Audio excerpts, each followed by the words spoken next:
بسم اللہ الرحمن الرحیم۔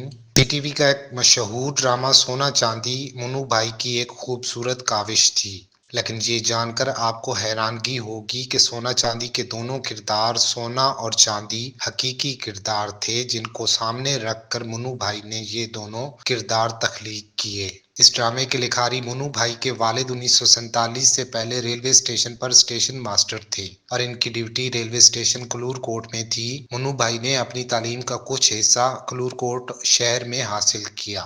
اس دوران وہ کلور کوٹ شہر میں رہتے تھے۔ ان کے ہمسائے میں ایک میاں بیوی رہتے تھے جن کا نام سونا اور چاندی تھا۔ ان کے گھر میں روزانہ کوئی واقعہ پیش آتا اور ان کے درمیان دلچسپ باتیں اور مکالمے ہوتے۔ اس وقت منو بھائی اور ان کے گھر والے ان کی باتوں کا لطف لیتے۔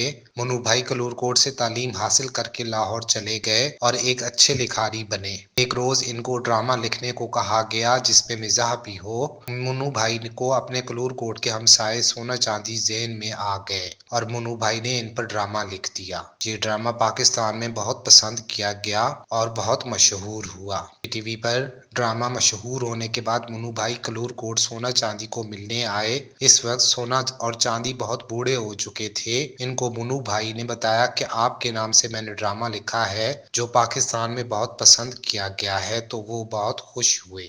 اس سے پہلے دیکھنے والوں کو اس ڈرامے کے بارے میں شاید علم نہیں تھا کہ یہ ڈرامہ افسانوی ہے یا غیر افسانوی۔